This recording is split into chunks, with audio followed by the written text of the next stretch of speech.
Bom dia. Muito obrigado pela presença de todos. Vamos dar início, então, à nossa sessão científica da Academia Sul-Grandense de Medicina.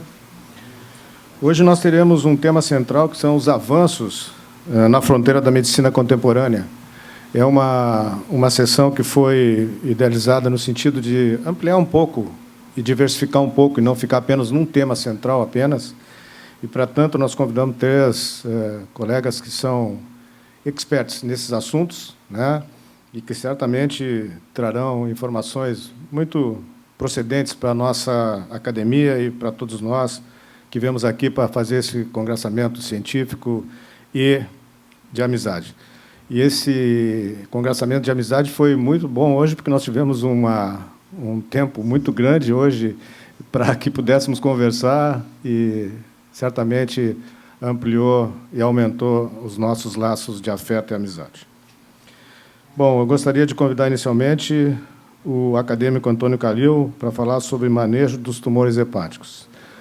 Está comigo na co-coordenação da mesa novo talento, doutora Fabíola Perim, que é cirurgiã torácica, presidente da Sociedade de Cirurgia Torácica do Rio Grande do Sul.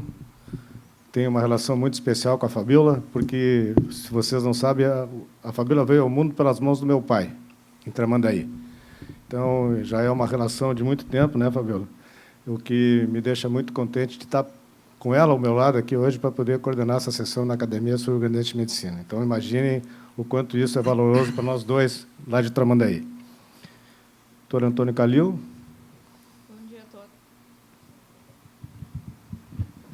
Bom dia a todos. Muito obrigado pelas palavras, pela recepção nessa academia.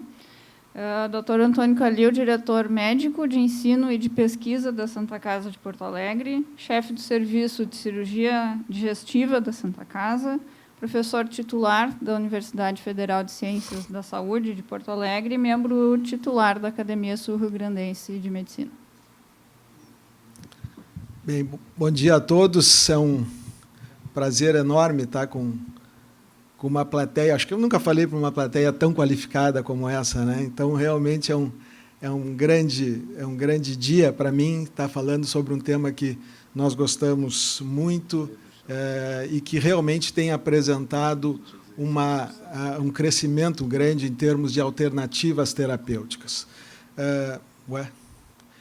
Óbvio que nós vamos nos ater a alguns temas específicos, porque é um tema muito abrangente, e, em relação aos tumores hepáticos, nós vamos nos ater aos tumores malignos, o carcinoma hepatocelular e as metástases hepáticas. E, obviamente, mais afeitos ainda à questão de tratamento local, embora tanto as metástases como o carcinoma hepatocelular tenham tido um aumento muito grande em termos de alternativas de tratamento sistêmicas, como a imunoterapia no carcinoma hepatocelular e o uso de várias drogas no tratamento das metástases hepáticas.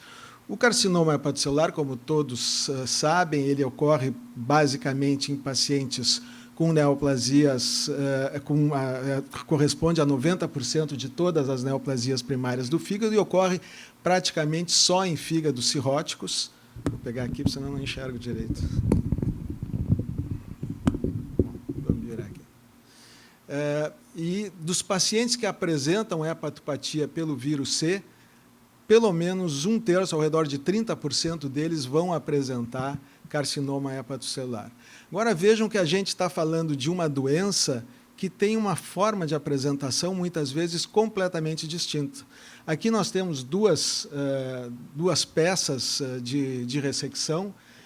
Uma delas, nessa mais acima, nós temos uma lesão pequena, uma lesão menor, com uma área de fibrose bastante importante. E isso até explica um pouco, professor Marrone, quando lá nos anos 80, a professora Temes, o tratamento com alcoolização tinha algum efeito, porque vejam só a fibrose ao redor desses nódulos de carcinoma hepatocelular, que não permitia que o álcool absoluto, que era usado na época, se dissipasse, e acabava tendo um tratamento efetivo em lesões muito pequenas por uma necrose completa.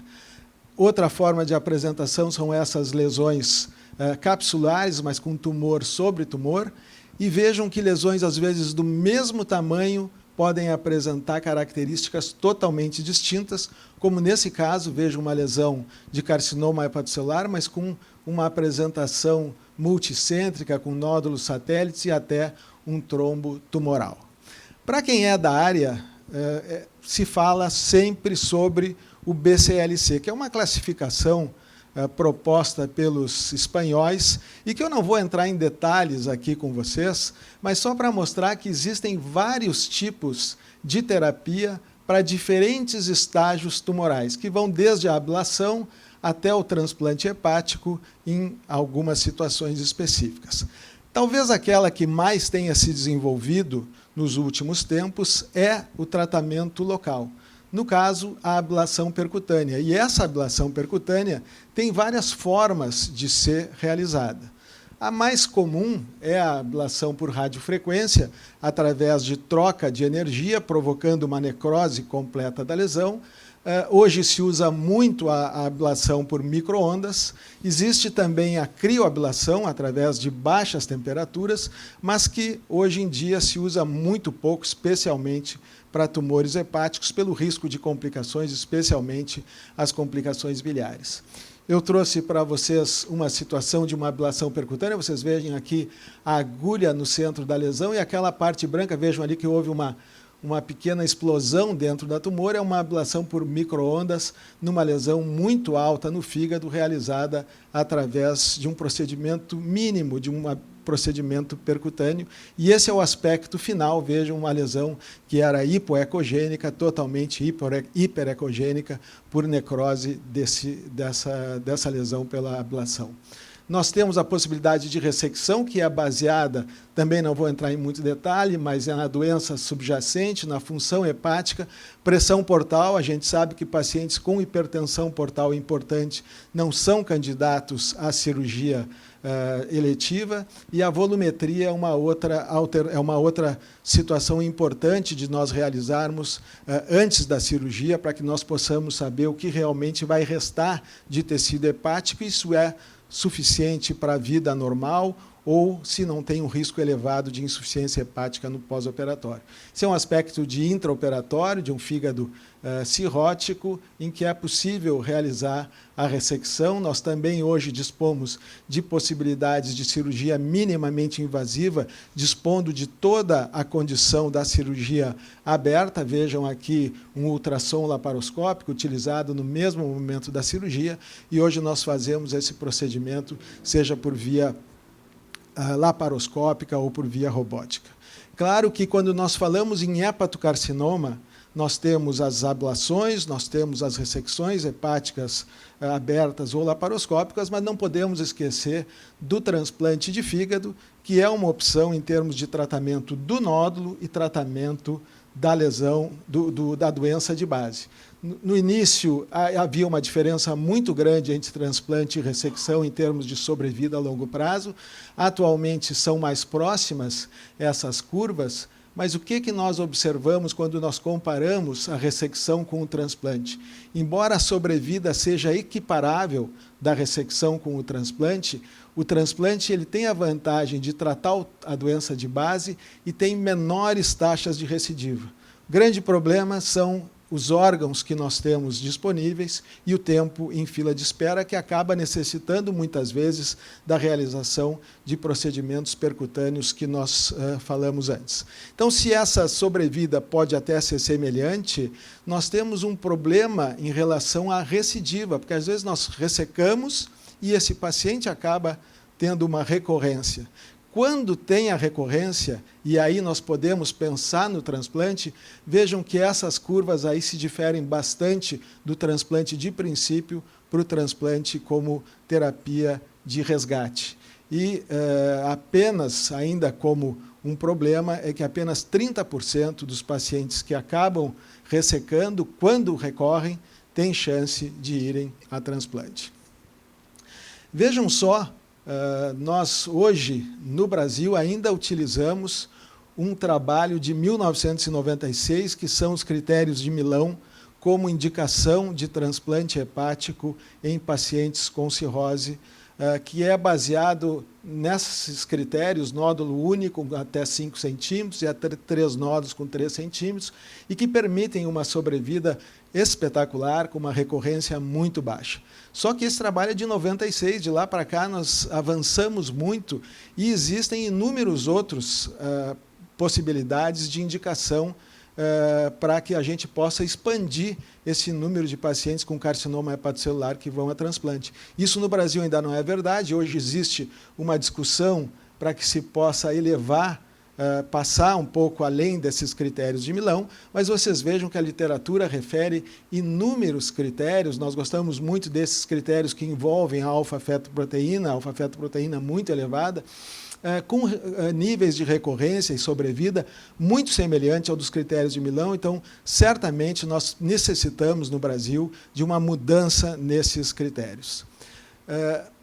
Quando não é possível a indicação do transplante ou o paciente não tem condições de cirurgia, nós podemos usar a quimioembolização, que é um procedimento por via radiológica, minimamente invasiva, e que consiste em chegar na artéria hepática, nos ramos que nutrem esse tumor, e lá injetar substância quimioterápica e embolizante.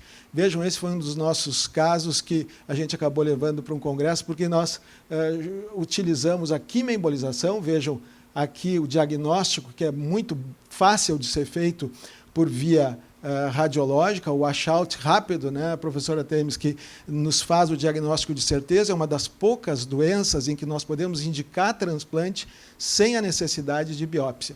Então, vocês veem aqui claramente uma lesão que apresentava a característica definida de carcinoma hepatocelular, num vírus C, e vejam, aqui neste caso, nós associamos quimioembolização com radiofrequência, e o aspecto final, aqui se pode ver a vascularização da lesão e o aspecto final totalmente de ausência de tumor. E vejam só a evolução desse caso. Essa aqui também é um método que eu gosto muito, que é a difusão de imagens, para que a gente possa avaliar bem a lesão, se existe doença residual ou não. E aqui vocês podem ver a evolução. Lá tinha 5,6, aqui 4,9, 4,4, e esse paciente hoje praticamente não se vê mais a lesão na sua evolução. Também pode ser utilizada essa quimioembolização como um procedimento para redução do tumor e indicação posterior de tratamento cirúrgico, como nesse caso, então, que nós podemos observar no pós-operatório a necrose completa dessa lesão.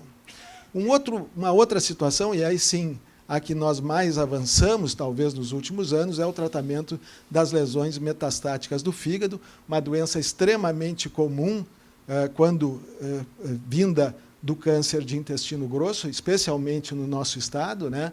E especialmente porque nós temos a presença de metástases hepáticas em câncer de intestino grosso em aproximadamente 50% dos casos de tumores do colo. E, mais ainda, quase metade deles podem ter sítio único no fígado. Quando nós observamos a sobrevida desses pacientes com metástases hepáticas, isso aqui, se a gente estivesse discutindo em 1985, 90, nós praticamente abandonaríamos esses pacientes com metástases hepáticas. Olhava aquelas imagens e praticamente condenava esses pacientes a um tratamento paliativo. Hoje, com a possibilidade de ressecção, nós conseguimos uma sobrevida de quase 70% em 5 anos, e muitos dos pacientes com metástases hepáticas podem acabar sendo curados com os procedimentos de cirurgia associado à quimioterapia. Qual é o nosso problema? Um grande número de pacientes são não ressecáveis, e são esses pacientes não ressecáveis em que nós colocamos todo o nosso esforço para transformá-los em ressecáveis. Os que são facilmente ressecáveis, como este aqui, cirurgia e depois quimioterapia, vejam, eco intraoperatório, uma ressecção tranquila. Mas, basicamente, o que se apresentam de situações são essas, né? Os facilmente ressecáveis, cirurgia mais quimioterapia. Tem aqueles que estão no limite da ressecção, e aí o avanço extraordinário da quimioterapia, especialmente com o surgimento da oxaliplatina, foi dramático em termos de diminuição dessas lesões, e, claro, existem aqueles com doença, especialmente com doença extrahepática muito avançada, em que a paliação acaba sendo a opção.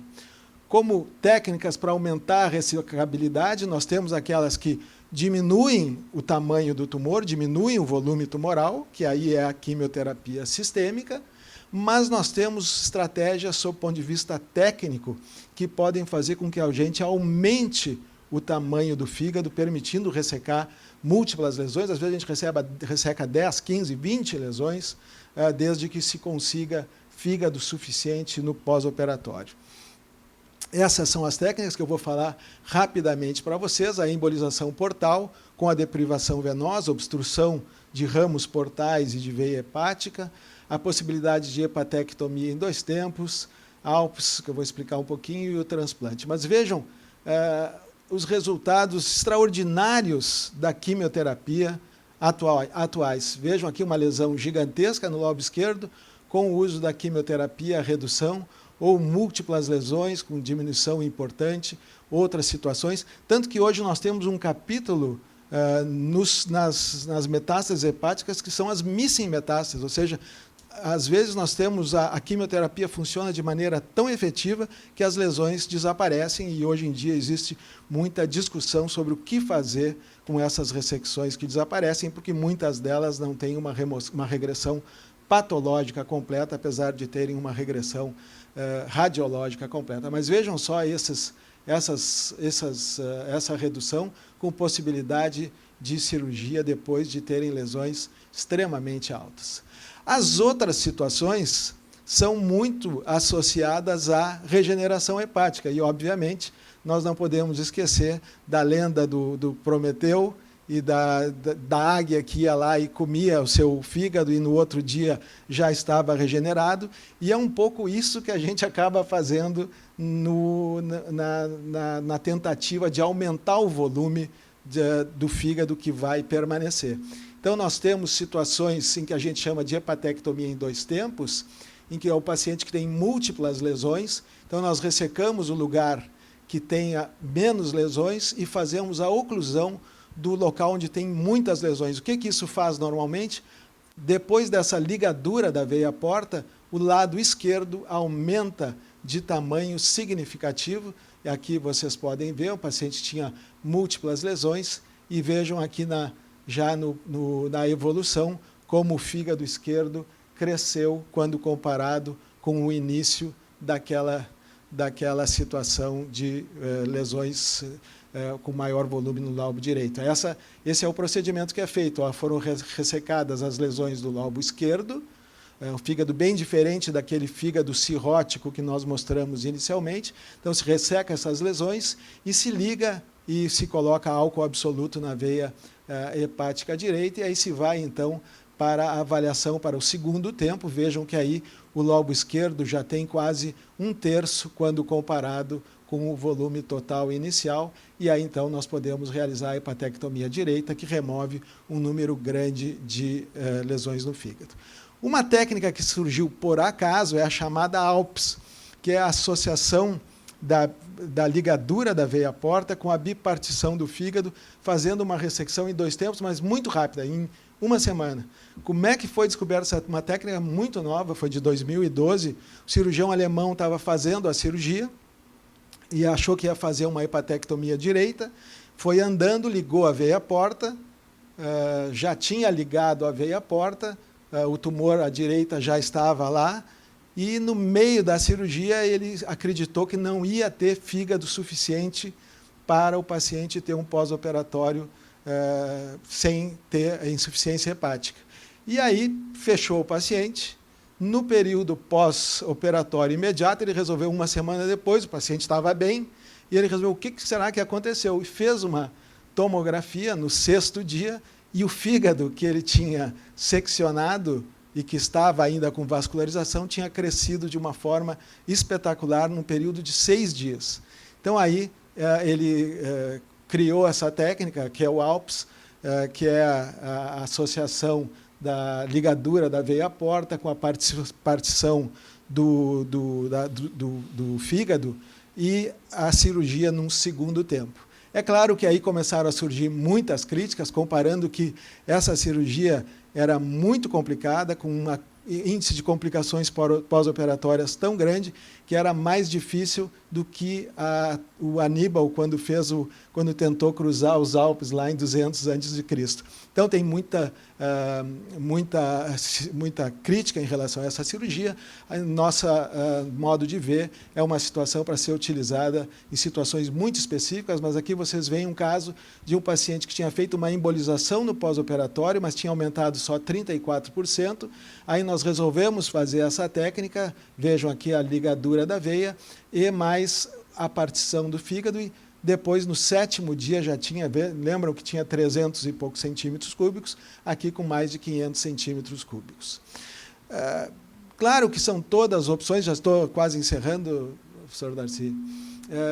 Existem todas essas opções de tratamento, e agora eu entro naquela situação do transplante que nós já referimos aqui nas nossas reuniões, de que o transplante para câncer coloretal não é a primeira escolha, mas ele hoje é um novo capítulo na oncologia de transplantes. Porque vejam que quando nós não temos alternativa, apesar de todas essas técnicas, o transplante pode ser sim uma alternativa. Esse é um trabalho que eu participei lá em 2017 com um grupo de cirurgiões europeus e americanos, e que nós observamos o número de pacientes que haviam sido transplantados por compaixão. Né? Pacientes tinham múltiplas metástases hepáticas e a equipe cirúrgica, por compaixão, acabou realizando transplante nesses pacientes. E o que nós observamos nesse grupo? Que alguns desses pacientes, 50% conseguiam sobrevida em 5 anos e 38% sem recidiva da doença, dependendo do intervalo e do nível de antígeno carcinoembrionário naquele momento. Isso levou a um daqueles autores, o René Adam, a realizar um estudo prospectivo de quimioterapia isolada e quimioterapia para transplante, para avaliar essa sobrevida a longo prazo, e chegou à conclusão que, em algumas situações específicas, e aqui estão elas, basicamente repetindo aquilo que eu falei para vocês, além do intervalo, da estabilidade e especialmente de achados moleculares, como o BRAF não mutado, poderia haver uma melhora. E vejam que esse trabalho foi apresentado agora na ASCO, que é o maior congresso de oncologia dos Estados Unidos, mostrou uma diferença brutal entre o paciente transplantado associado à quimioterapia, quando comparado com a quimioterapia isolada. Vejam só a diferença de curvas, e isso fez com que o transplante para metástases hepáticas, quando preenche aquelas condições que eu coloquei inicialmente para vocês, é uma alternativa a ser pensada, e foi o que nós fizemos nesse nosso paciente. Era uma mulher de 48 anos, que tinha uma irmã praticamente da mesma idade, da mesma altura, com IMC praticamente idêntico, e que o seu lobo direito tinha 55% do volume total. Então, nós fizemos esse primeiro caso com o doador entre essas irmãs. Esse é um aspecto intraoperatório, é uma cirurgia bastante complexa. Aqui nós vemos a realização de um enxerto de uma veia para colocar na veia cava o lobo direito da irmã, mas foi realmente um pós-operatório muito bom, e as duas estão muito bem. E essa é a nossa equipe que realizou esse transplante. São muitos cirurgiões, muitas mulheres na equipe, as mulheres realmente tomando conta, inclusive da área cirúrgica. A professora Temes fica brava.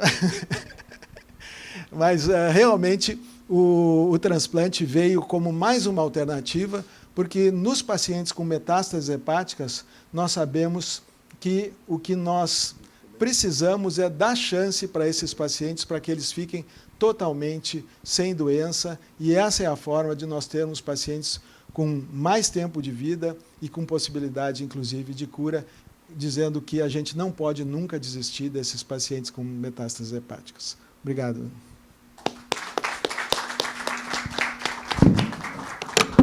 Muito obrigado, professor Calil, acadêmico. Realmente uma brilhante conferência. E obrigado por ter se mantido no tempo também, professor Calil. Nós vamos deixar os debates para o final, então. Gostaria de chamar agora o Dr. Ives Cavalcante Passos, que é um novo talento da Academia Sul-Grandense de Medicina. O doutor Ives é médico psiquiatra e professor do Departamento de Psiquiatria da URGS, novo talento aqui da Academia Sul-Rio-Grandense de Medicina, jovem líder pela Academia Nacional de Medicina e coordenador do Ambulatório de Transtorno Bipolar do Hospital de Clínicas de Porto Alegre, e ainda é líder do Big Data Task Force for the International Society of Bipolar Disorders. Muito obrigado pela gentil apresentação, novo talento Fabiola, acadêmico Darcy. Eu faço as palavras do acadêmico Calil, é um prazer estar aqui falando para uma plateia tão qualificada, também compondo a mesa com o Dr. André Zimmermann. Pessoal, hoje eu vou falar sobre inteligência artificial na medicina, vamos falar um pouco sobre oportunidades e limitações dessa nova tecnologia que tem basicamente influenciado em várias áreas da sociedade. Bom, quando a gente fala de inteligência artificial, primeiro a gente tem que falar do Big Data. Big Data são 5 vezes. V de volume, a quantidade de dados que a gente adquire hoje é muito superior a anteriormente. V de velocidade, a velocidade com a qual a gente adquire esses dados também é muito maior. Variedade, a gente coleta dados desde o nível genético, molecular, até mídias sociais. V de valor, a importância da gente extrair valor de toda essa digestão que a gente faz com esses modelos para a sociedade e para o nosso paciente. E o V de veracidade, a importância da gente coletar essas informações e elas, de fato, corresponderem à realidade. À direita de vocês tem uma imagem de um editorial da revista The Economist, mostrando a evolução desse que talvez seja o principal marcador do Big Data, que é o universo digital. Veja bem, em 2013, a gente tinha cerca de 5 zettabytes no universo digital. 1 zettabyte é igual a 10 elevado a 12 gigabytes. Em 2020, já eram quase 50 zettabytes. Em 2025, a expectativa é que sejam 200 zettabytes, né? Ou seja, um crescimento exponencial da quantidade de informação que a gente coleta acerca de cada um de nós. Só para a gente ver como evolui um desses Vs, que é o V de velocidade. Certamente, alguns de vocês lembram, em 1999, dessa imagem aqui do supercomputador, né? Eu me lembro que teve reportagens no Fantástico, no Jornal Nacional. Ele cabia numa sala com 150 metros quadrados e custava 67 milhões de dólares. 20 anos depois, o iPhone X tem a mesma velocidade de processamento, cabe na palma da mão e custa 900 dólares. Eu fico curioso o que vai acontecer em 2039. Né? Então, a maneira como as coisas evoluem, às vezes não é tão intuitivo a gente prever no próximo ano ou no ano subsequente, mas a gente se surpreende em 10 anos, 20 anos, como a tecnologia evolui. Ano passado, eu tive a oportunidade de ir no Museu do Amanhã pela primeira vez, é um museu de ideias, e estava tendo uma exposição sobre celulares. O celular foi criado em 1970, e nessa exposição tinha uma pesquisa nacional do quanto de tempo que o brasileiro fica, em média, de frente para um smartphone. E o resultado da pesquisa era 5,4 horas por dia. É mais de 1/3 do tempo que a gente fica acordado. Né? Se a gente pensar que a gente fica, em geral, em média, acordado 15 a 16 horas, né? 5,4 horas a gente vai estar de frente para o celular. Quem nasceu no século XXI acessa o celular cerca de 150 vezes no dia, em média 10 vezes por hora. Então, a gente tem um aparelho que é como se fosse quase que uma mente auxiliar, nos ajudando em algumas tarefas cognitivas, mas também rastreando de maneira quase que objetiva a nossa mente. Dentro desse contexto do Big Data, pessoal, é que se insere a inteligência artificial. Inteligência artificial é qualquer tipo de tecnologia que mimetiza a inteligência humana. Dentro do campo da inteligência artificial, a gente tem os algoritmos de machine learning, que são modelos estatísticos que aprendem com a própria experiência. Então, basicamente, como é que a gente sabe se amanhã vai chover ou não? Ali, muitas vezes, tem um modelo de machine learning. Como é que a gente sabe se um e-mail é de interesse ou se é um spam? Ali, muitas vezes, tem um modelo de machine learning. Dentro dos algoritmos de machine learning, o que tem mais crescido na medicina é o deep learning, que é um tipo de modelo de inteligência artificial que, de uma certa forma, mimetiza a tomada de decisão do nosso sistema nervoso central. Bom, pessoal, machine learning não é algo novo, né? Ele já está nos acompanhando já há algumas décadas. Um dos primeiros modelos foi criado em 1956 por um matemático, ele se chamava Arthur Samuels, e era um modelo para jogar damas contra ele. Em 1962, um desses modelos vence um campeão americano de damas, e aí, na década de 90, esses modelos de machine learning começam a entrar no business, né? Então, a gente tem em 97 o Netflix, que utiliza esses modelos para identificar filmes de interesse. A gente tem o Google, que utiliza modelos nas suas buscas também. 2004, o Gmail. Guardem o Gmail, a gente vai mostrar um estudo que a gente fez com uma lógica similar ao dos e-mails. Então, como é que o e-mail separa uma mensagem que é spam de uma mensagem de interesse? Ali atrás tem um modelo, muitas vezes, de machine learning também. Facebook utiliza para sugerir amigos. Em 2011, essa invenção me chamou a atenção, quando eu estive lá nos Estados Unidos, em 2014, 2015, era a polícia preditiva. Ela foi inventada em 2011, em Los Angeles, e tentava identificar onde é que um crime poderia acontecer. Parece aquele filme Minority Report, mas no lugar dos precogs, aqui a gente tem modelos de inteligência artificial. Bom, em 2022, a gente tem o ChatGPT, né, que impressionou a muitos com a agilidade com a qual esse tipo de tecnologia nos dá respostas às mais diversas perguntas que a gente tem. Pessoal, esses modelos começaram nas mesas de jogos e recentemente voltaram às mesas de jogos. Em 96, muitos vão lembrar, foi a primeira vez que uma máquina venceu um campeão mundial de xadrez. Era o Garry Kasparov, e o nome da máquina se chamava Deep Blue, sendo que aquela máquina ela armazenava centenas de anos de experiência humana jogando xadrez. Ela era montada por experts, e essas máquinas evoluíram. E a gente tinha uma chamada de Stockfish, que ainda hoje existe. É tipo a máquina campeã dos modelos de máquinas de xadrez. Sendo que aí, em 2017, o grupo da Google criou um modelo de inteligência artificial, de machine learning, para jogar contra essa máquina. Esse modelo é chamado de AlphaZero. Ele é baseado no modelo de Deep Learning, que eu estava falando com vocês. Ele treina apenas algumas horas e bate o Stockfish, que era o campeão das máquinas. O que eu estou querendo mostrar aqui? É o potencial que essas técnicas de machine learning têm de resolver problemas complexos.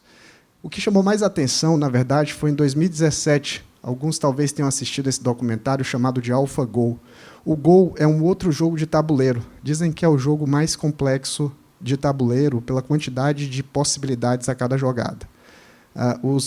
Na China tradicional, tu tinha as 4 artes nobres. Era a pintura, a poesia, a música e jogar Go. Então, Go era um jogo que basicamente treinava muito a estratégia e a lógica de um erudito. E a expectativa é que, para tu criar uma máquina para vencer um campeão mundial de Go, tu só conseguiria isso em 2027. 10 anos antes, esse mesmo grupo da Google consegue com um modelo de inteligência artificial, novamente é um modelo de machine learning, com deep learning, chamado de AlphaGo. Esse aqui é um documentário bem premiado e bem interessante. Quem tiver curiosidade, tem no YouTube, narrando toda essa trajetória de como é que foi a criação desse modelo até vencer o campeão. Esse aqui é o campeão mundial de Go. Ele tinha sido campeão 18 vezes, é um grande talento, mas infelizmente perdeu, infelizmente ou felizmente, talvez, dado o potencial também da inteligência artificial, perdeu de 4-1 para esse modelo de inteligência artificial. Bom, mas como é que funciona esses modelos de machine learning? A gente pega um grande banco de dados, uma matriz de dados, divide em 3 bancos, treino, validação e teste, e aí cria alguns modelos, e aí a gente retira apenas um modelo, que é aquele que tem melhor performance, para testar num banco de dados completamente independente, que não foi utilizado na parte de treino e validação. E daqui a gente tira algumas medidas de performance que são muito conhecidas na área da medicina. Área sobre a curva, sensibilidade especificidade. O ideal é que, quando eu treinar esse banco de dados e for testar, eu teste num banco de dados completamente externo. Então, se eu crio os meus modelos aqui no Rio Grande do Sul, o ideal é que eu vá testar num banco de dados lá na Austrália, para garantir a validade externa do modelo. Depois de criar esses modelos, também é importante eu comparar com a opinião do expert, né? Então, se eu estou criando um modelo para identificar se um paciente vai ter um determinado tipo de câncer, ou se ele vai ter um evento cardiovascular, ou se ele vai tentar suicídio, o ideal é eu comparar aquela opinião dele com um expert, de repente com 5 anos de prática, 10 anos ou mais de 10 anos de prática. Esses modelos, então, começaram nas mesas de jogos, foram para o business e também, mais recentemente, entraram no campo da medicina.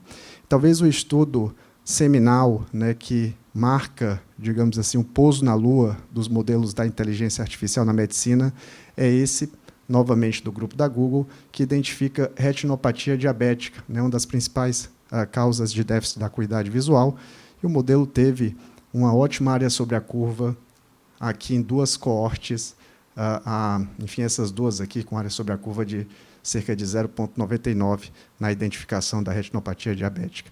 Desde então, o FDA tem criado um dispositivo para aprovar esses modelos, né? Esse aqui foi um dos primeiros. Em 2000, tu tinha dezenas de modelos. A última vez que eu entrei nessa página, se vocês colocarem FDA Devices Approval, entra-se nessa página e tem mais de 900 modelos aprovados pelo FDA. É um crescimento exponencial. As áreas que têm mais florescido, novamente, são cardiologia, oncologia e radiologia, né, que muitas vezes aí lideram os avanços da medicina. Alguns modelos, então, aqui. Esse aqui identifica câncer de mama, na tomossíntese de mama. A gente tem alguns modelos para identificar eventos cardiovasculares. Aqui é um para calcular a dose da insulina. Esse aqui é para identificar ritmo cardíaco, né? Então, são alguns exemplos que a gente tem no campo da medicina. Dado todo esse avanço no campo, os principais grupos editoriais também têm se organizado. Então, à esquerda de vocês, o grupo Nature criou a revista Nature Machine Intelligence, e a gente tem o grupo The Lancet criando a revista The Lancet Digital Health, né? Então, a gente vê um amadurecimento do campo para identificar esses modelos e capturar esses modelos. Eu vou pedir licença aos colegas para apresentar 1 ou 2 estudos do nosso grupo de pesquisa. Em 2016, a gente também identificou o potencial dessas técnicas na área da saúde mental. Então, o que a gente achou? Que eles seriam importantes para prever diagnósticos, prever tentativas de suicídio e prever resposta ao tratamento na saúde mental. Então, alguns estudos do nosso grupo, a gente tem feito algumas colaborações com os colegas de Pelotas, a Coorte Nascimento de Pelotas, e a ideia aqui é prever quem vai desenvolver uma doença mental. Isso aqui é um estudo para prever quem vai ter transtorno bipolar. A gente criou 4 modelos, né? O desfecho era desenvolvimento de bipolaridade aos 22 anos. Enfim, tinha um grande tamanho amostral nessa coorte de Nascimento de Pelotas, e o nosso modelo teve um bom desempenho, uma área sobre a curva de 0,82, é um desempenho similar ao score de Framingham, um score utilizado pelos colegas cardiologistas. Nesses modelos, tu coloca assim, centenas ou milhares de variáveis e deixa o modelo identificar o padrão de quem é que vai desenvolver depressão, de quem é que vai desenvolver bipolaridade ou esquizofrenia, né? Então, esse aqui é a assinatura do modelo de quem vai desenvolver bipolaridade, né? As variáveis não foram surpresa para a gente, né? Então, depressão de início muito precoce, com ideação suicida, uso de maconha, eram características que estavam associadas a quem iria desenvolver bipolaridade. Bom, além desses estudos para identificar quem vai desenvolver a doença, né, o desfecho final é uma calculadora, basicamente uma calculadora de risco para identificar quem vai desenvolver a doença. Além desses estudos, a gente também tem tentado identificar alguns desfechos na saúde mental. O principal deles é a tentativa de suicídio. Então, aqui é uma colaboração com o grupo de Washington. A gente analisou uma coorte que é representativa da população americana, ela se chama NESARC, tem cerca de 43 mil participantes, e a ideia aqui era criar modelos que iria identificar quem iria tentar suicídio em 3 anos, que é quando a segunda onda foi coletada. E, basicamente, novamente, foram centenas, eu diria até que milhares de variáveis, eram variáveis sociodemográficas, variáveis de doenças psiquiátricas, variáveis clínicas e de eventos estressantes da vida, se a pessoa perdeu um familiar, se a pessoa, de repente, teve uma situação traumática complexa no último ano. E esse modelo, aqui à direita de vocês é a assinatura do modelo, as 16 variáveis que o modelo identificou como sendo as mais importantes para identificar quem vai tentar suicídio nos próximos 3 anos. E o nosso modelo teve um bom desempenho. Área sobre a curva de 0,89, né, especificidade e sensibilidade. Esse modelo de inteligência artificial não era o Deep Learning, era um chamado de ElasticNet. A gente foi financiado recentemente pelo Ministério da Saúde para tentar criar um modelo parecido aqui no nosso cenário nacional. Bom, pessoal, eu pedi para vocês guardarem o exemplo dos e-mails, né? A gente fez um trabalho com a obra da Virginia Woolf. A Virginia Woolf é uma famosa romancista inglesa e ela foi muito importante para a inserção, digamos assim, dos valores femininos e também para a vida social e cultural da Europa do século passado, né? Vocês veem aqui algumas imagens. Ela fazia parte do Bloomsbury Group. Aqui é o Lytton Strachey, que foi um biógrafo da Rainha Vitória. Essa aqui à direita é a irmã dela, é a Vanessa Bell, que é uma pintora também bem famosa, né? Quem tiver a oportunidade de ver os quadros dela, são belíssimos, né? A obra da Virginia Woolf, então, também é uma obra fantástica. Tem um filme, As Horas, o nome do filme, né, que tem a Nicole Kidman interpretando ela, né, ganhou até o Oscar, se eu não me engano. Infelizmente, a Virginia Woolf ela tinha bipolaridade, acabou morrendo por suicídio. O próprio filme narra essa história.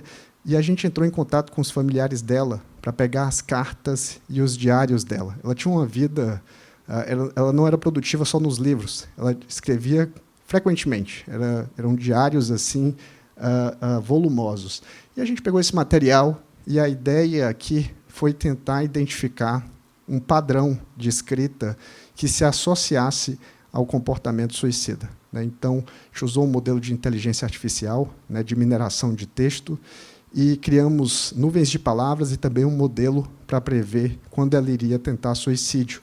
Se vocês forem ver aqui à direita, a gente tem essa nuvem de palavras em azul. Aqui, quanto maior a palavra, mais ela escrevia aquela palavra. Quando ela estava fora do período relacionado ao comportamento suicida, palavras como think, will, like, write, elas estavam mais expressas. Quando ela estava próxima a um comportamento suicida, essas palavras diminuíam a frequência e outras assumiam aqui o centro. Esse one aqui não é o one do numeral 1, é o one de se referir a outra pessoa. Então, a gente criou esse modelo, uma acurácia de 80%. É claro que esse modelo ele só funciona para ela, né, porque a maneira como cada um escreve é muito diferente, mas, daqui a pouco, é um estudo piloto, né, que nos mostra o potencial dessa técnica, inclusive para identificar alguns padrões de desfechos desfavoráveis na saúde mental. É claro que a gente tem muito potencial, mas o campo precisa de muita digestão, né, e tem uma série de críticas e limitações. Do ponto de vista técnico, alguns estudos não testaram ainda seus modelos e amostras independentes para a gente garantir a validade externa. Ainda falta um pipeline uniforme para a condução desses estudos, né, assim como a gente sabe que para um ensaio clínico randomizado, duplo cego, controlado por placebo é o padrão ouro. No machine learning, nesse campo, ainda falta a gente estabelecer de maneira mais, digamos assim, com maior qualidade, qual é o passo a passo do desenvolvimento desses estudos, né? Nesse sentido, a gente tem trabalhado aqui, eu sou do campo da bipolaridade, então a gente tem trabalhado na associação para montar protocolos, né, de conduta nesses tipos de estudo, né? A gente desenvolveu um protocolo em 2019. Também é importante a digestão ética, né, privacidade de dados e aspectos éticos acerca desse campo, né? Então, é, de fato, um campo de bastante digestão. Eu vou me encaminhando aqui para o final, pessoal. Eu queria só mostrar essa figura para vocês, basicamente como é que a gente acha que a relação médico-paciente vai se expandir, né? Então, a gente acredita que o teleatendimento já tem ocupado o nosso dia a dia, mas que esses modelos de inteligência artificial cada vez mais vão estar presentes, né, para identificar padrões, resposta ao tratamento, desfechos clínicos desfavoráveis, e que também a gente vai ter o auxílio de aplicativos, chatbots, para capturar informações do paciente e nos ajudarem na tomada de decisão. Esses aqui são alguns livros que a gente tem publicado no campo. Eu recomendo para o pessoal da saúde mental esse aqui, Psiquiatria Digital, que a gente fala bastante desse campo, né? Eu termino minha apresentação com essa frase do Gary Kasparov. Ele diz assim, ó, um bom humano mais uma máquina é a melhor combinação. A gente não pode se esquecer do bom aqui, porque essas tecnologias têm muita oportunidade, mas também, se forem mal utilizadas, aí a gente vai ter algumas complicações para a nossa sociedade. Muito obrigado. Muito obrigado, parabéns, doutor Ives. Vamos passar, então, para a nossa terceira apresentação de hoje, que será sobre colesterol e dislipidemia, onde estamos e onde queremos chegar. Doutor André Zimmermann. O doutor André Zimmermann é cardiologista do Hospital Moinhos de Vento, diretor da unidade de ensaios clínicos deste hospital. É médico do serviço de cardiologia, com foco em dislipidemia e prevenção cardiovascular. E filho do acadêmico Leandro Zimmermann. Mais importante. Bom dia a todos, é realmente um prazer, uma honra estar aqui falando com vocês hoje. Darcy, Fabíola, muito obrigado pelo convite de participar dessa distinta mesa e sessão.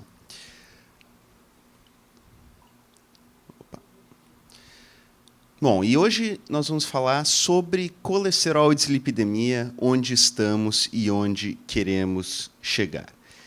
E, para começar, nós temos que pensar do que é que nós morremos hoje. Hoje, 1 a cada 3 brasileiros morre de doença cardiovascular. É a principal causa de morte no Brasil e no mundo. E quando nós falamos de doença cardiovascular, a maioria desses casos, quando a gente fala de infarto, quando a gente fala de AVC, tem a ver com isquemia, e a maioria desses casos de isquemia, fundamentalmente, tem a ver com a aterosclerose, o acúmulo de gordura na parede do vaso sanguíneo, levando a entupimentos, levando a consequência a longo prazo. E o que começa esse processo de aterosclerose é a dislipidemia, é o colesterol.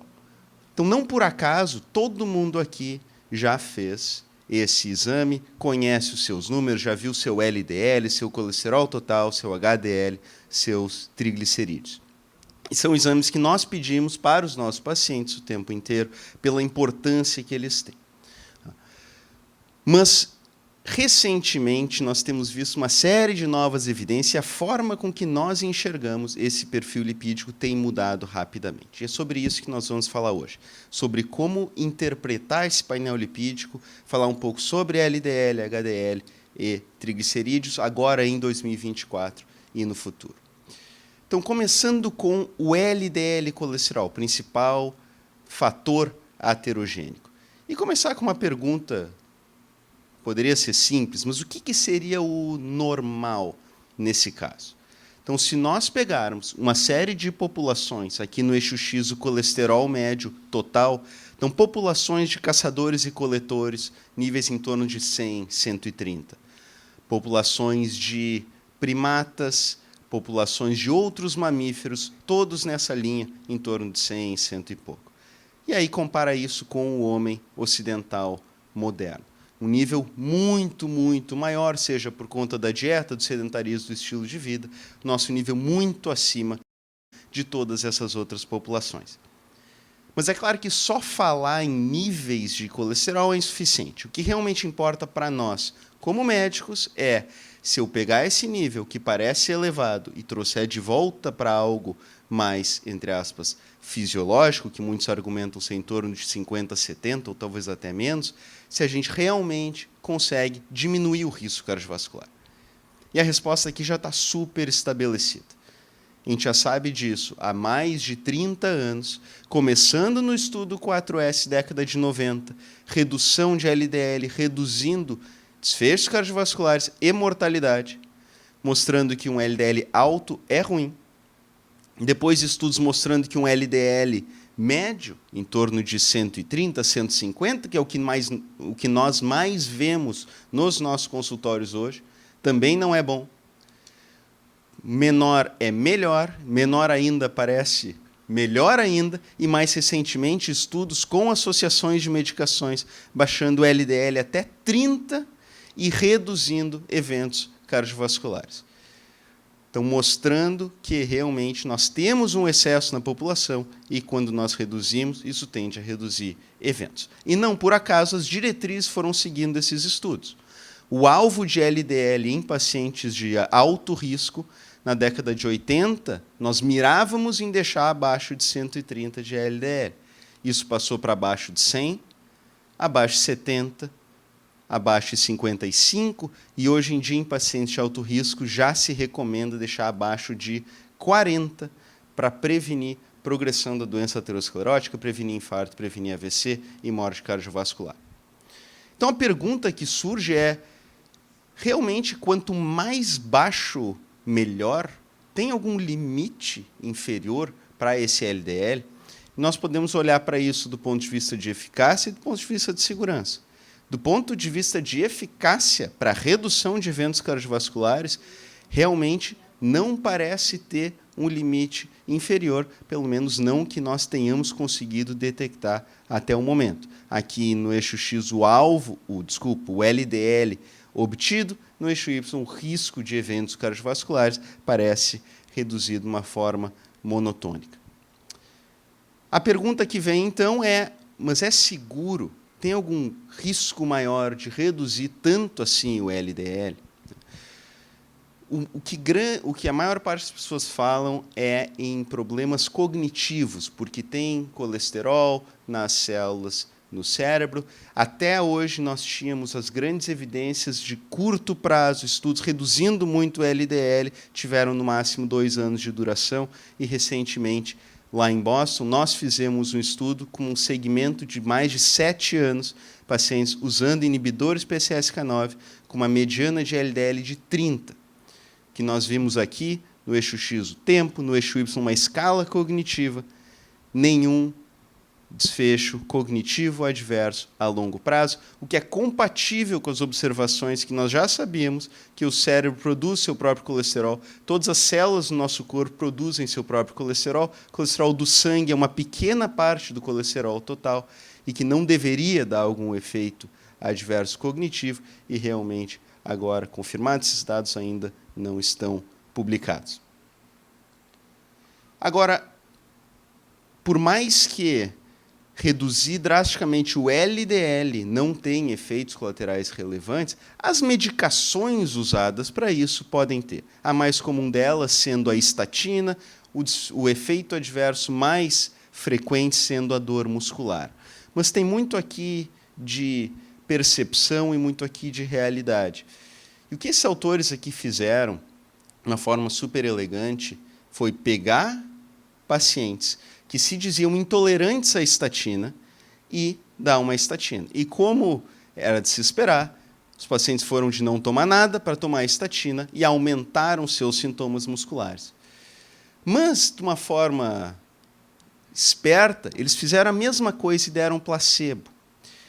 E, da mesma forma, os pacientes foram de não ter sintomas musculares para ter sintomas musculares quando começaram a tomar placebo.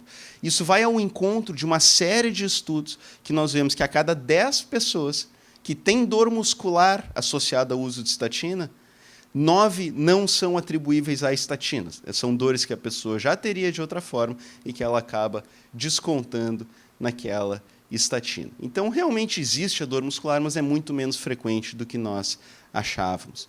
Agora, como qualquer medicação, as estatinas têm efeitos colaterais, mas é sempre importante pensar em termos de magnitude. Aqui, uma simulação, se nós temos 10 mil pessoas usando estatinas por 5 anos, sim, nós vamos ter 100 casos de diabetes, menos 100 casos de dor muscular atribuível à estatina, alguns raros casos de miopatia, rabdomiólise, mas um número muito maior de desfechos cardiovasculares maiores prevenidos por essas medicações. Então, realmente está muito bem estabelecido que em pessoas de alto risco, com dislipidemia, o maior efeito, entre aspas, colateral da estatina é reduzir infarto, reduzir AVC e reduzir morte cardiovascular precoce. Então, agora vamos passar para o HDL colesterol, que muitos conhecem como colesterol bom. O HDL está cada vez mais estabelecido. É um marcador de risco, mas não é alvo de tratamento. Estudos genéticos, pessoas com mutações com HDL baixo a vida inteira não tiveram um maior risco cardiovascular. E essa história de, entre aspas, colesterol bom também recentemente caiu por terra, até porque um colesterol HDL alto também implica maior risco cardiovascular, como vocês podem ver nessa curva em U. Além disso, uma série de estudos com drogas para aumentar o HDL tiveram resultados frustrantes, não trouxeram o resultado esperado. Então, tudo isso vai ao encontro dessa tese de que o HDL é um bom marcador de risco, um HDL baixo implica maior risco, mas não é um alvo de tratamento. Agora, recentemente, esse ano, saiu um novo estudo com uma droga que, em vez de tentar aumentar só o número do HDL, tentou melhorar a função do HDL e, mais uma vez, com resultado negativo, frustrante. Então, cada vez mais estabelecido o HDL como marcador, mas não como alvo de tratamento. E os triglicerídeos, que tanto se fala nos triglicerídeos? Nós todos sabemos aqui, triglicerídeos são marcador de obesidade, de diabetes, de sedentarismo. O que tem a ver o triglicerídeo com o risco cardiovascular? Então, para entender isso, nós temos que entender que cada uma dessas lipoproteínas carrega colesterol e carrega triglicerídeos, em diferentes proporções. Aqui, por exemplo, o LDL e o HDL, com muito mais colesterol do que triglicerídeos. Já outras, como o VLDL, remanescentes de quilomicron, com muito mais triglicerídeos do que colesterol. Então, quando nós falamos em triglicerídeos, na verdade, o que nós queremos dizer são concentrações de remanescentes quilomicrons e de VLDL, as chamadas lipoproteínas ricas em triglicerídeos. Por que isso aqui importa? Porque todas essas partículas entram na parede do vaso e causam aterosclerose. Então, quando nós medimos simplesmente o LDL e colesterol, nós estamos deixando de capturar outras partículas também aterogênicas que são marcadas pela presença de triglicerídeos. Não por acaso, triglicerídeos elevados estão associados a mais eventos cardiovasculares, aqui infarto agudo do miocárdio, e maior mortalidade por todas as causas, principalmente mortalidade cardiovascular. O que é o problema aqui? É que as terapias que nós temos hoje para reduzir triglicerídeos têm um efeito muito limitado. Nós temos aqui perda de peso, reduz triglicerídeo em torno de 20%, dieta 10, 15%, estatinas e fibratos, que são os grandes tratamentos que nós usamos hoje, vão reduzir em torno de 25, 30%. Então, realmente, não trazem uma redução tão marcada de triglicerídeos e também não reduzem o risco cardiovascular em cima da estatina, que nós já sabemos que reduz. Então, nós realmente precisamos de terapias mais precisas, mais potentes, para potencialmente reduzir o risco cardiovascular nesses pacientes. Então, para finalizar, falar um pouquinho de presente e futuro com foco na genética. A genética está sendo muito presente nesse campo da dislipidemia, tanto do ponto de vista de prever risco cardiovascular, identificar e prever risco, quanto do ponto de vista de novas terapias. Então, começando com a primeira parte, genética para identificar o risco cardiovascular. Nós sabemos que a doença coronariana tem um componente genético muito forte, em torno de 50%. Então, até por isso se criou o score poligênico. Isso não é verdade só aqui na doença coronariana, mas é muito forte aqui. É uma contribuição agregada de uma série de variantes comuns.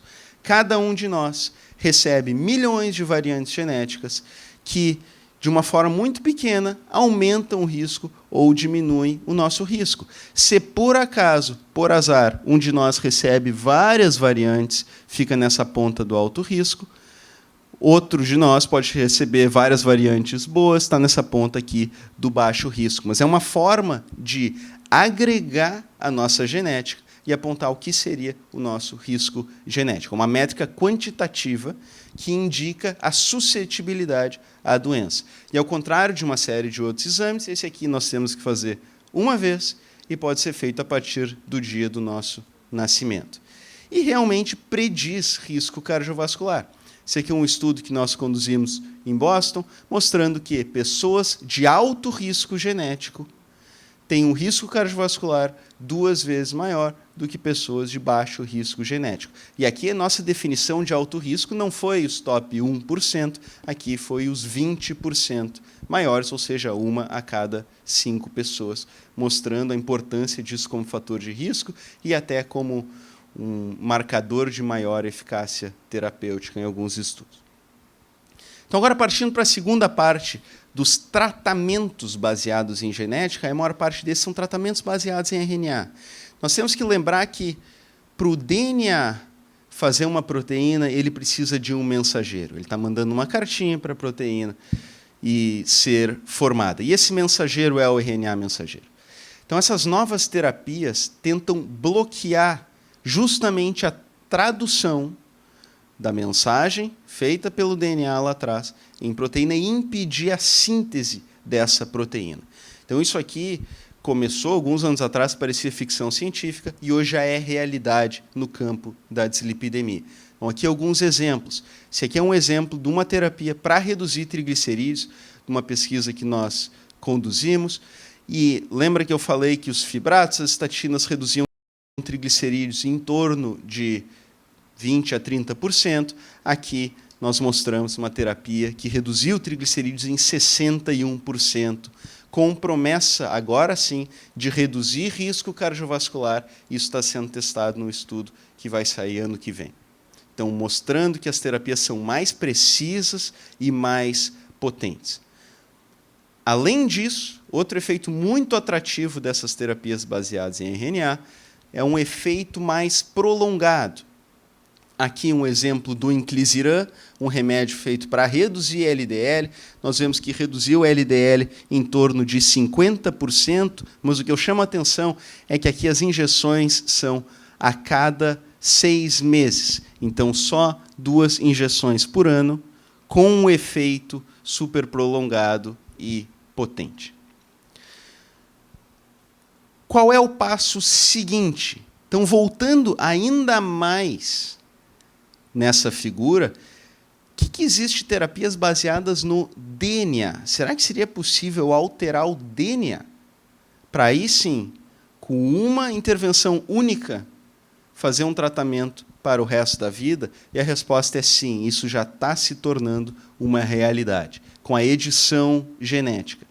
Isso aqui no campo do colesterol já está sendo visto em estudos de fase 1. Esse aqui é um deles. Nós vemos que na dose mais alta, de 0,6 mg por quilo, o paciente teve uma redução de LDL de 55% com uma infusão única que inativou o gene do PCSK9. Mais importante que isso, o efeito foi prolongado em até 6 meses, quando se encerrou esse estudo, e tudo indica que é um efeito prolongado o resto da vida. Nós já temos segmentos maiores de 1 ano, 2 anos, e nada indica qualquer tipo de recorrência, mostrando que a edição genética pode vir a ser uma opção para uma infusão única e ter esse efeito prolongado o resto da vida. Isso aqui não foi programado, mas saiu um artigo no New England ontem justamente sobre isso, o primeiro ensaio clínico de edição genética de fase 2 placebo controlado para angioedema.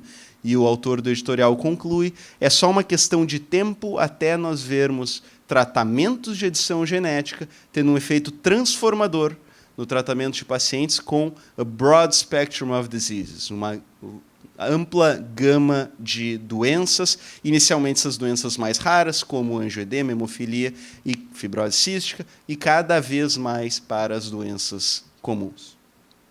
Então, o que nós temos visto da evolução das terapias hipolipemiantes é realmente, começando com uma lógica aqui à esquerda de vocês, com pílulas diárias, isso passando para injeções subcutâneas mensais a cada 2 meses, depois para tratamentos mensais, até 2 vezes por ano, como o Inclisiran, e a expectativa de ter tratamentos de uma vez só para a vida inteira.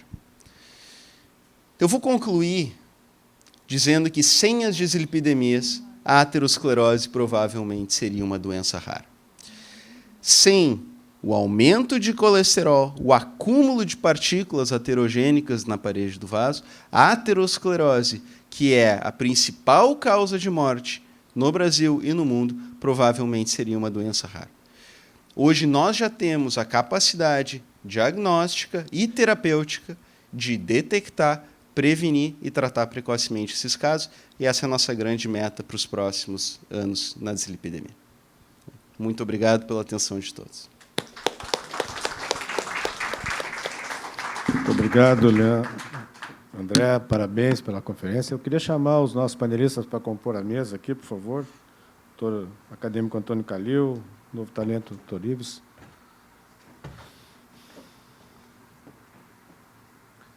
Tenho a impressão que nós conseguimos alcançar o objetivo dessa reunião, que é realmente trazer a inquietação a quem está assistindo essas conferências brilhantes, né? E mostrar o quanto essas fronteiras estão sendo empurradas para frente, né? Parabéns. E então gostaria de deixar aberto aos participantes que queiram fazer algum tipo de questionamento aos nossos panelistas, professor Marrone, professor Telocken.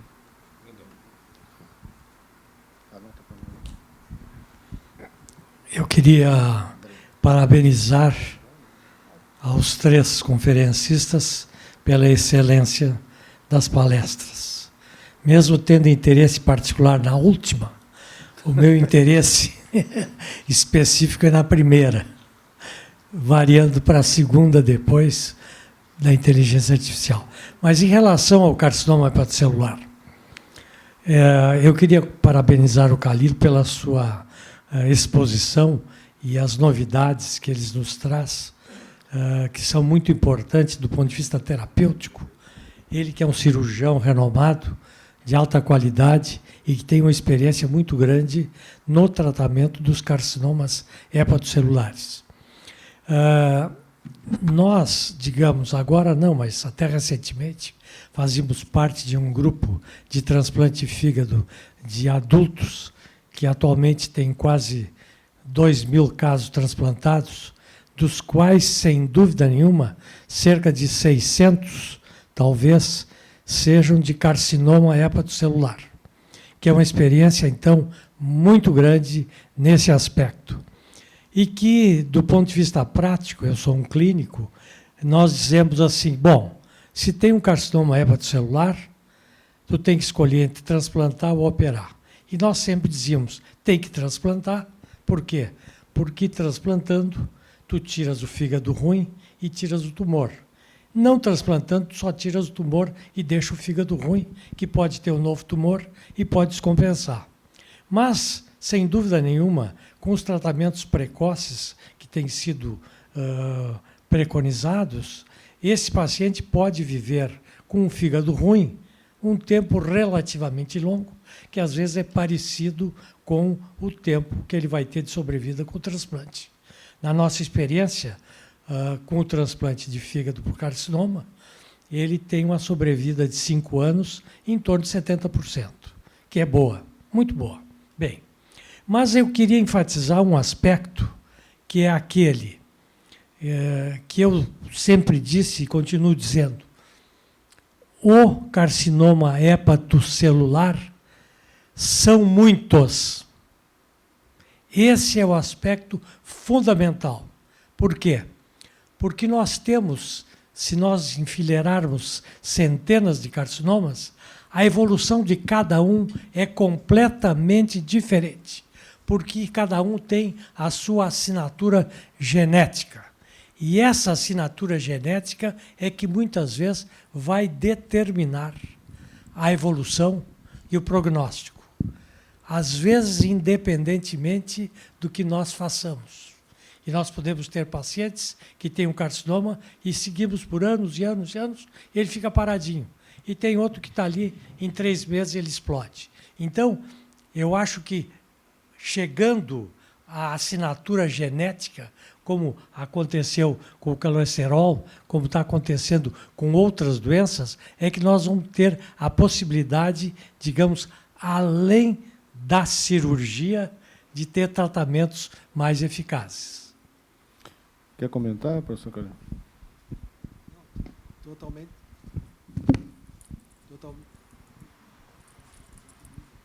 Não, está...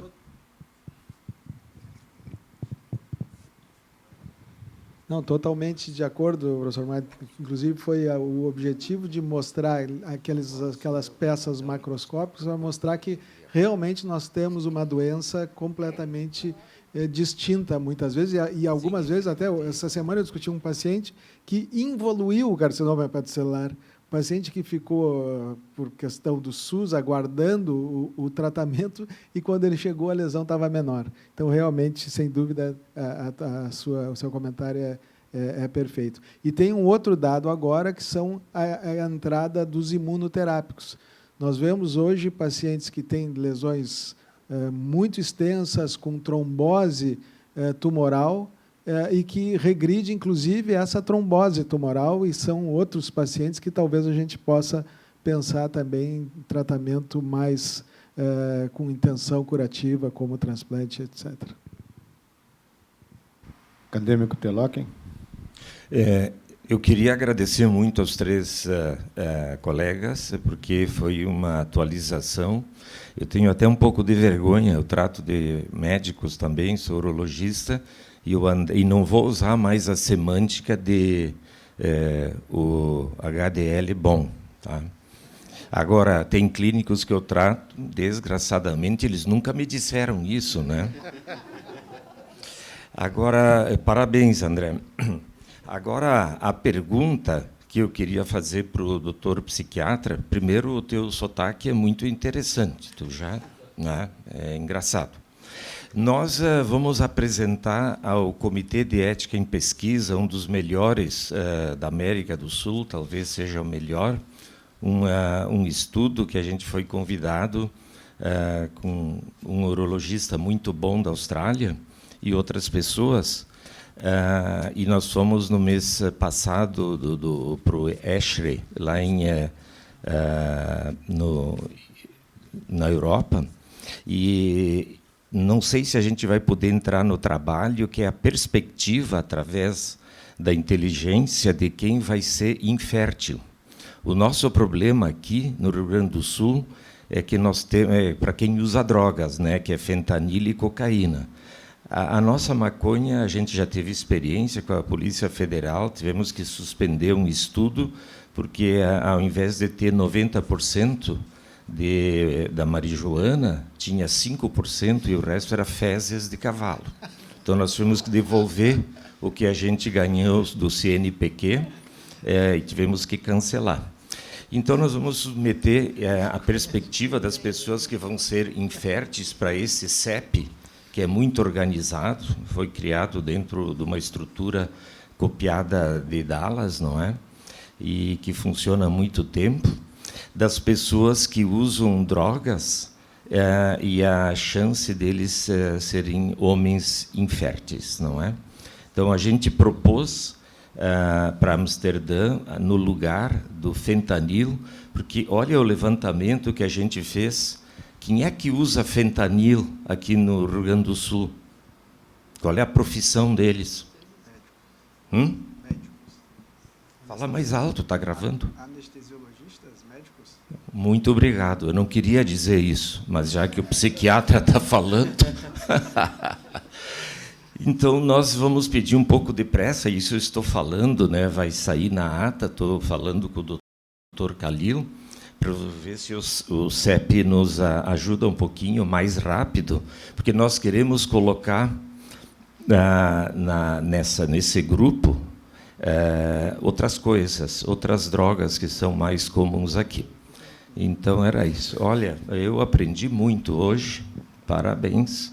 E mais essa vergonha, né, que o André nos colocou agora, né, do HDL ser coisa boa, né? Obrigado. Obrigado, Tenoch. O acadêmico Newton Brandão. Lá atrás, por favor. Bom dia. Parabenizo a atividade e as apresentações todas de muito bom nível, muito bem apresentada. E o André é o exemplo do novo talento talentoso.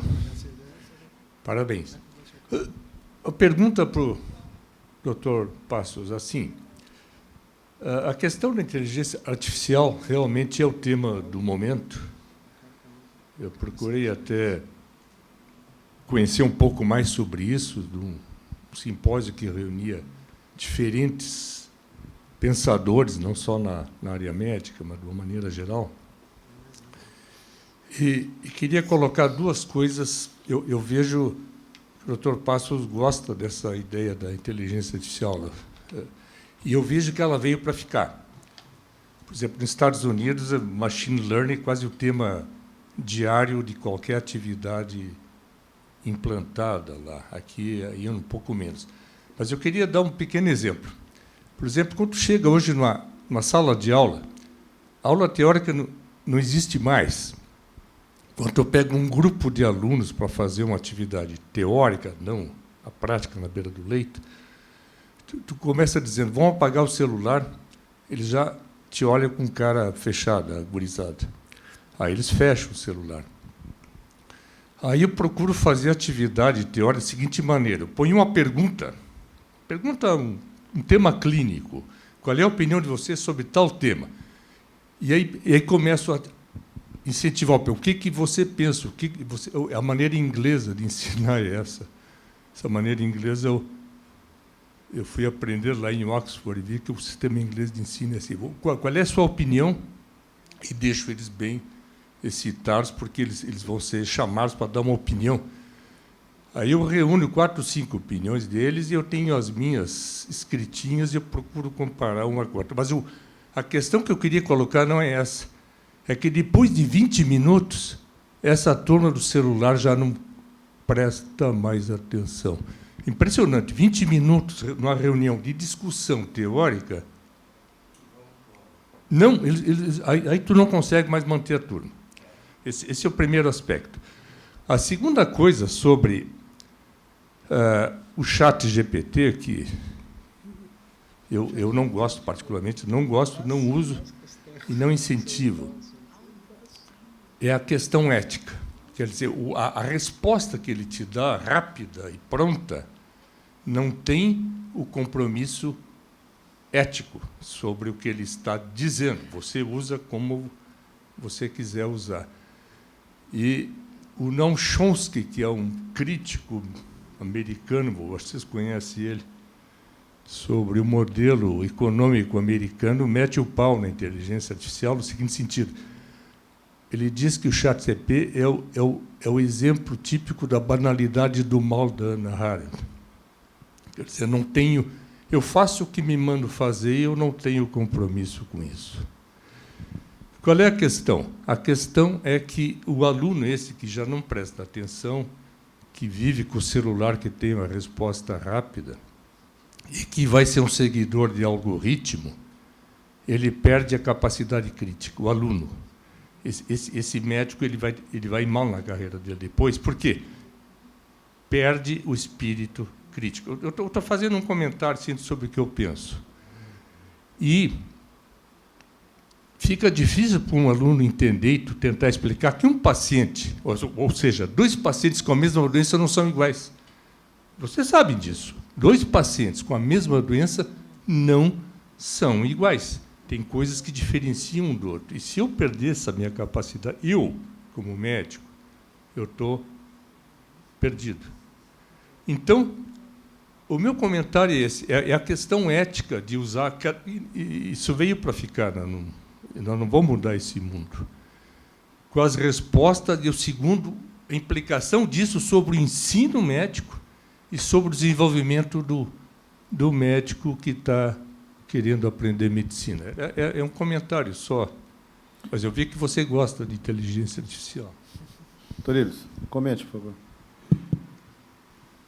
Bom, eu acho que foram comentários bem pertinentes e eles colocam um outro aspecto dessa novidade, dessas tecnologias, né? A gente tem um conjunto também de novas doenças que estão surgindo do ponto de vista de saúde mental com, digamos assim, essa grande disponibilidade do universo digital, né? Então, tu vê essa, digamos assim, eficácia que essas redes têm de capturar a atenção, dá também origem a alguns outros transtornos, como, por exemplo, a adição às mídias sociais, as betting sports, né? Basicamente, ali, tu vê o jogo patológico junto com a captura que a mídia social consegue fazer e gerando um fenômeno que vira uma questão nacional, né? Então, sem dúvidas, a gente tem vários pontos negativos associados a essa expansão dessa tecnologia que vai ter que ser digerido e, daqui a pouco, com algum auxílio, né, de regulamentações, a ser limitado, né? Imagina, a gente fica 5,4 horas, em média, com o telefone de frente para a gente, né? Então,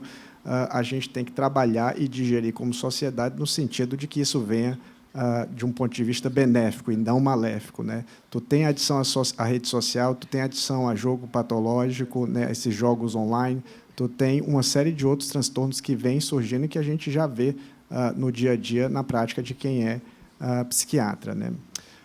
Com relação ao ponto da inteligência artificial e dos esses large language models, como o ChatGPT, novamente, também precisamos ali digerir com bastante calma, né? Então, quem é que garante, se eu colocar informações ali de um caso clínico, a privacidade dos dados que eu estou colocando ali no ChatGPT, né? Eventualmente, também, por mais que ele seja intuitivo, se tu fizer perguntas específicas para ele, ele pode te dar uma informação, inclusive errônea, sobre aquilo. E aquilo ali, se tu não tiver crítica como um profissional, tu vai, muitas vezes, executar aquela informação e tá prestando um desserviço para o paciente, né? Então, eu diria assim que eu concordo, essas tecnologias elas vieram para ficar, mas elas exigem bastante de gestão e como é que elas vão ser implementadas no nosso dia a dia, né? Eu até acho que, dentro desse grande universo super objetivo, a grande qualidade que o novo médico tem que ter é a subjetividade,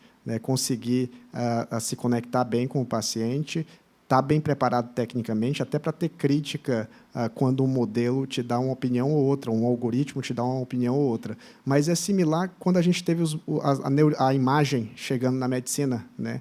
A imagem ela te dá uma informação, mas tu tem que ter crítica e, daqui a pouco, consolidar com a informação clínica para extrair valor para o paciente. Mas, sem dúvidas, precisa de bastante gestão. Toda tecnologia, quando chega, ela é disruptiva e precisa de amadurecimento, né? Obrigado. E regulamentação.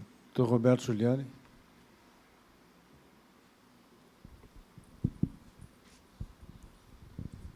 Queria me associar aí aos elogios, às 3 apresentações. Achei realmente fantástico, uma manhã maravilhosa essa.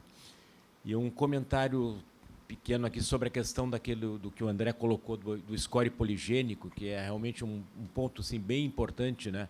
Nós temos 23 mil genes, cada um com, sei lá, 1000 bases diferentes, então são milhões, né, de possíveis combinações, e isso, a combinação entre essas variantes pode produzir, né, uma propensão a determinada condição ou uma proteção, né? Então, ele colocou ali o exemplo do score poligênico mais favorável ou desfavorável para hipercolesterolemia, mas, digamos assim, essa mesma combinação pode ser, digamos assim, que protege para colesterol, pode ser mais de risco para câncer, por exemplo, ou ser neutra para demência. Então, essa é uma parte que está crescendo muito, né, dentro da genética e da medicina, essa questão de compreender as combinações entre essas variantes, né? Então, esse ponto que ele colocou é muito importante. E esse aspecto, né, que pode ser boa para um lado, pode ser ruim para o outro, e, para isso, nós vamos precisar muito de inteligência artificial para conseguir, assim, avançar aí na compreensão do papel dessas combinações de variantes genéticas. Muito boa ter trazido esse ponto aí. Era esse o meu comentário. Obrigado. Obrigado. Quer comentar, André? Não, alô? Alô? Oi. Não, obviamente concordo com todas as colocações. A parte dos scores poligênicos, nós estamos engatinhando em uma série de pontos, não só nessa questão da relação entre o score de um ponto específico com todas as outras doenças que a pessoa pode apresentar, mas também questões como, por exemplo, como é que um score desenvolvido em populações de ascendência europeia se traduzem aqui para a população brasileira. Como é que nós conseguimos pegar um score feito no exterior e trazer para cá. Então, tudo isso tem sido desenvolvido. Dentro da cardiologia, da dislipidemia, isso já está, do ponto de vista de pesquisa, se tornando forte, ainda muito pouco do ponto de vista prático e de assistência, mas a tendência é de que, sendo um teste cada vez mais barato, hoje já está em $250 e reduzindo cada vez mais. Então, cada vez mais barato. E é um teste que é feito uma vez na vida, a tendência é de que comece a ser cada vez mais incorporado. Acadêmico Teloken? Desculpa? Não tinha anotado, Heitor. Desculpa, Heitor. Bom dia, parabéns aos conferencistas. Realmente a gente fica melhor depois desse sábado. Eu gostaria de conversar com o professor Kalil, que me mostrou aquela imagem do Prometeu acorrentado. Ele foi castigado porque deu fogo para a humanidade. E ele ficou preso numa rocha e a águia vinha comer-lhe o fígado todos os dias. E o fígado se regenerava. Então, algumas perguntas que vêm assim. Primeiro, como os gregos descobriram que o fígado regenerava e ao ponto que a águia podia comer todos os dias? Como eles descobriram isso? Segundo, por que o fígado consegue se regenerar e outros órgãos do nosso corpo não? Ou, pelo menos, eu desconheço que algum outro órgão do nosso corpo tem essa capacidade de se regenerar como o fígado. Terceiro, feito o transplante, esse órgão que foi lá transplantado, aquele pedaço, ele tem a mesma capacidade de regenerar que o órgão que tem lá, e ele é funcionalmente igual ao órgão que estava lá dentro.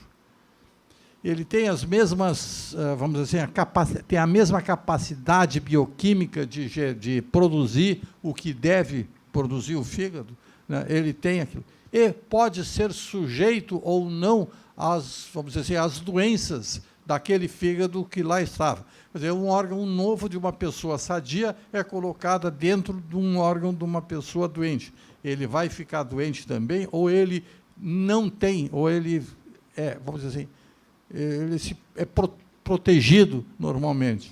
Bom, é imune. Tá bom, ou imune, não sei. Bom. Essas são dúvidas que gostaria que se pudesse externá-las para nós. Perdão. Poderia dar a algum outro órgão do nosso corpo essa mesma capacidade que o fígado tem de se regenerar? Bem, iniciando pelo final da questão do transplante com doador vivo, que é o transplante com a parte do fígado, em primeiro lugar tem que haver uma compatibilidade, além de grupo sanguíneo, de tamanho, né? E temos que ter o cuidado com a pessoa que está doando, porque é uma pessoa absolutamente saudável e nós temos que fazer todos os cálculos de volumetria para ter certeza que aquela pessoa vai viver normalmente com a parte do fígado que fica. Mas uma vez transplantado esse fígado na outra pessoa, que a gente julga aí que deve ser ao redor de 0,8% mais ou menos do peso corporal total, então, uma vez transplantado, a vida é absolutamente normal, esse fígado cresce. Nós temos, né, a professora Temes, que também tem uma experiência gigante, crianças transplantadas com fígado, com um pedaço do fígado do pai, ou da mãe, ou de algum parente, e essas crianças, hoje, a gente tem pacientes com 20, 30 anos, né, com uma vida absolutamente normal. Então, a continuidade da vida é normal. Os gregos realmente não... Esqueci de perguntar para eles, não sei como é que eles descobriram isso aí. Mas a outra questão da regeneração é muito mais... Porque não adianta, o fígado não é... É claro que a lenda é bonita, mas não é ir lá pegar uma parte e ele regenera. Ele aumenta de tamanho, não é? E mesmo, por exemplo, naquela técnica que eu comentei do Alps, que faz a secção e que tem um aumento de tamanho, uma regeneração, entre aspas, porque, na verdade, ele aumenta de tamanho, né? O que acontece ali quando tu faz uma... Por que os resultados não foram tão bons como aquela outra técnica que tem mais tempo entre um procedimento e outro? Porque a função dos hepatócitos não era boa. Não é? Eles não estavam maduros. Ali fazia a cirurgia 7 dias depois e as complicações eram muito maiores.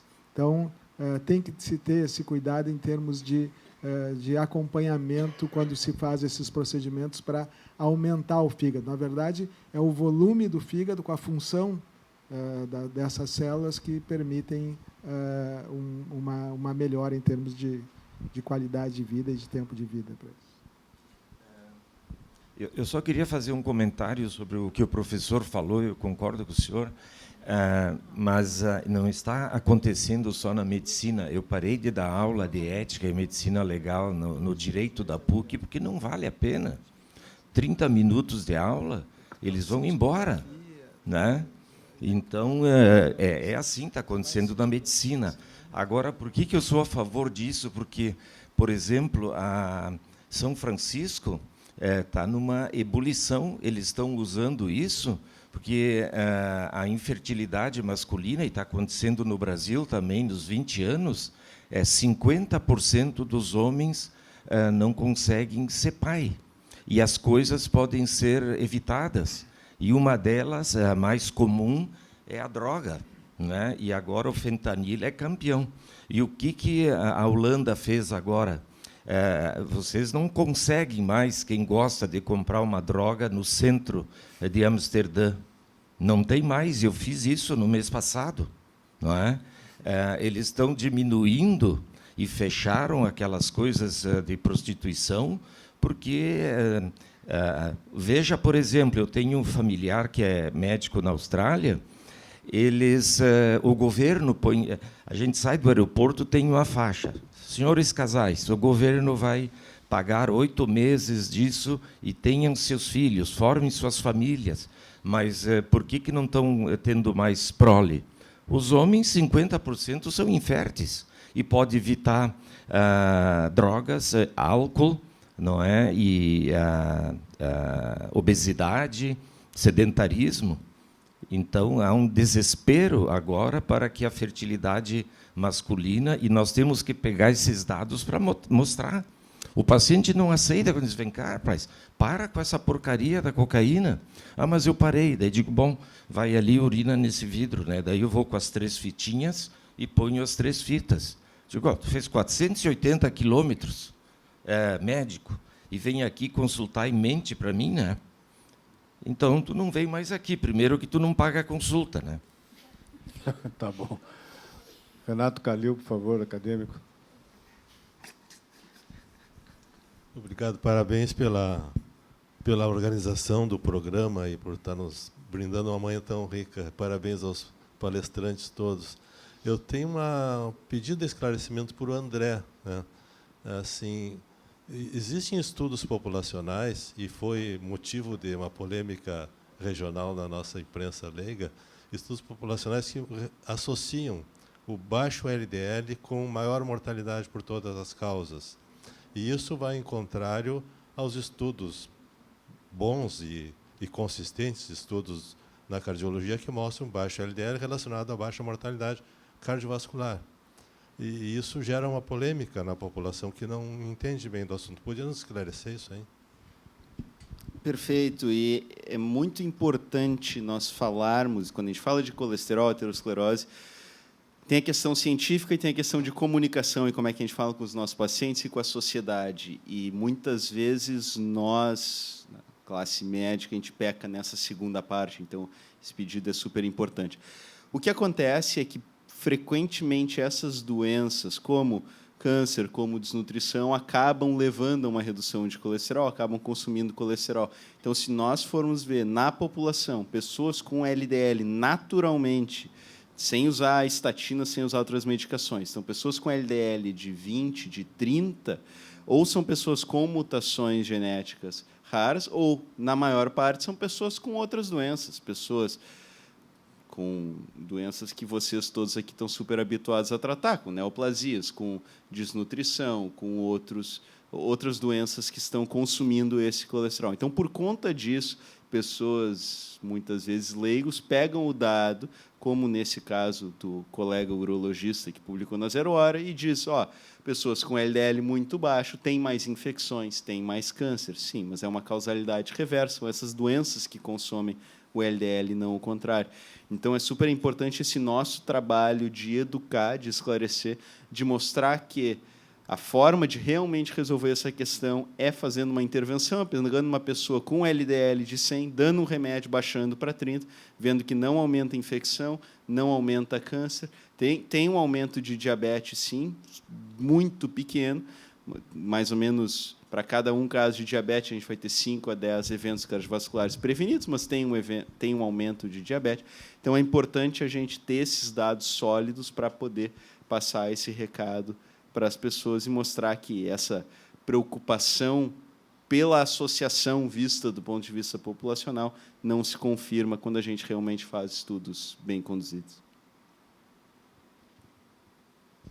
Bom, eu acho que não sei se alguém tem mais algum questionamento. Não tendo, nós estamos exatamente no nosso tempo previsto para essa sessão. Queria agradecer, obviamente, a presença de todos, em nome da presidente Miriam, que não pôde estar presente, e dizer que realmente foi uma sessão muito competente e de muita instrução para todos nós, que era exatamente o objetivo que nós tínhamos aqui, né? E isso mostra o vigor dessa academia, e em novembro teremos a nossa reunião científica, que vai ter como tema central o tratamento do autismo. Essa reunião já está totalmente elaborada e nós já estamos começando a divulgá-la em breve. Muito obrigado, um bom final de semana para todos.